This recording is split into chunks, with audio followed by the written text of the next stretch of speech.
and the third book looks at it from the slave's perspective. I do want to get my hands on those other books so I can finish reading the trilogy. I like it, I recommend it.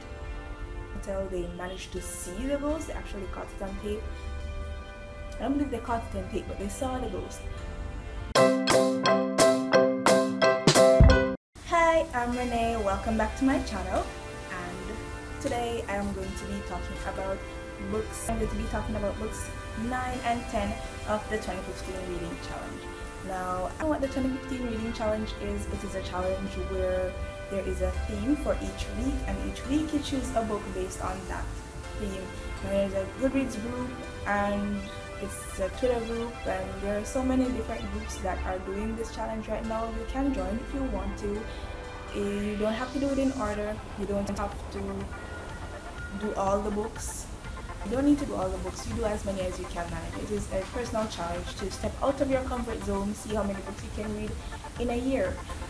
I'll leave the links to the different groups and sites that are doing the challenge. It is the Pop Sugar Challenge, and you can go check them out. The theme for week 9 was a book by a female author. I chose Candle in the Darkness by Caroline Fletcher.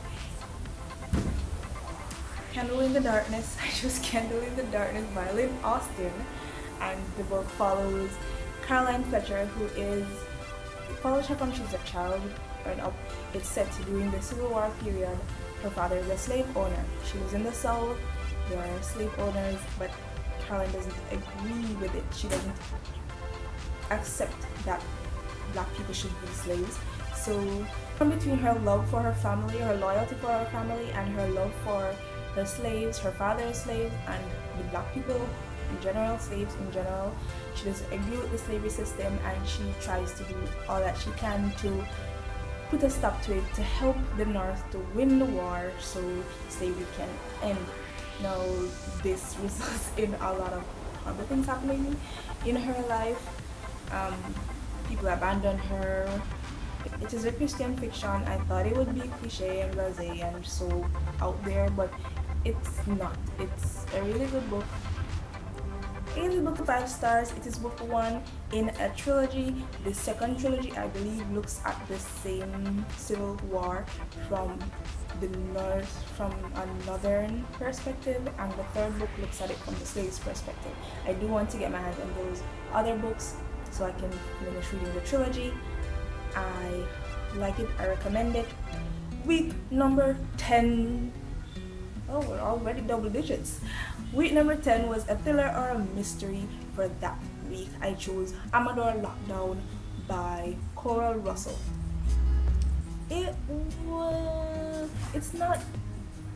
wasn't much of a thriller. I wouldn't put it in my thriller category. It's more of a mystery than a thriller, even though there are parts in there that may scare you or may frighten you if you're not. If you're the kind of person that reads a book and it frightens you, then it may frighten you just a little bit, but not a lot. It's not that scary. Ghost Hunters show on TV, that is exactly what it's like.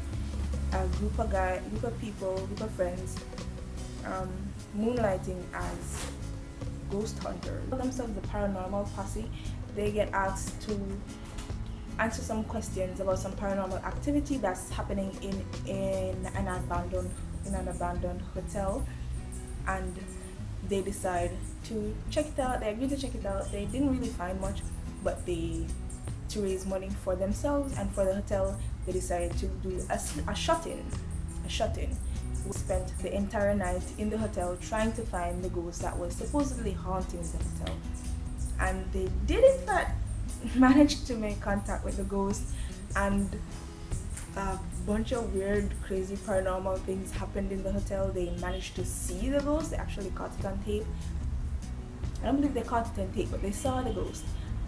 But things took a turn for the worst, and Hector, who is the leader of the Paranormal Posse, he brought his son along to him to the shut-in, and it so happens that when they saw the ghost, the son disappeared, and no one could find him for weeks. No one knew what happened to him. Some were saying, everyone thought that he ran away, but Hector figured that the ghost got him, the ghost kidnapped him and he was, spiraled down into depression. He needed to find out what happened to his son, as any parent would. The ending is not what you think it would be. It is not something that you would imagine it. I know I didn't imagine the ending to be the way it was. So I gave this one 4 stars. I really enjoyed it, and another one that I would recommend if you're into paranormal activities, not very scary, but you may enjoy it. So week 11 is a one-word title. For this week, I chosen Discombobulated by Stephen Morgan. I started it. It's been a long time since a book pissed me off, and Discombobulated pissed me off. I did not enjoy it. I was cringing the whole time. I was reading the first couple pages and I was trying to bear through it. I think I got a couple chapters in, but I just couldn't. I felt like I needed to stop, so I stopped. And so I needed a book to replace that. I went on GoodReads onto the group that is doing the reading challenge, and they suggested I read Room by Amador. I've heard some really good reviews about this. I haven't started reading it as yet, but I am looking forward to it. I didn't read the review, so I have no idea what it's about, but I hear it's good. I feel like there's something on my face. Week number 12. The theme for that week is a book of short stories, and for that week I chose The Gamesman Play by Joseph Schwartz. Also, didn't read the review for this one. I just know that it's a book of short stories.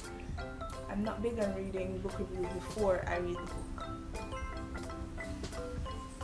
I know I've been saying that I should stop, because I end up reading a bunch of crappy books that I wouldn't have read if I had read the reviews, and I don't regret much of it. I do regret Discombobulated though. I wish I had read the reviews for that one. Now my question for you this week is, do horror stories, thriller stories in novels get you frightened, get you scared, keep you up at night, give you nightmares? Let me know. I want to know. Never happened to me before. I'm curious. Tell me in the comments below, and please remember to put a subscribe button and like and share. You can find me on the interwebs and all these places right here. You can find me on the internet. Just put me up, talk to me. Let's discuss some books. What you reading?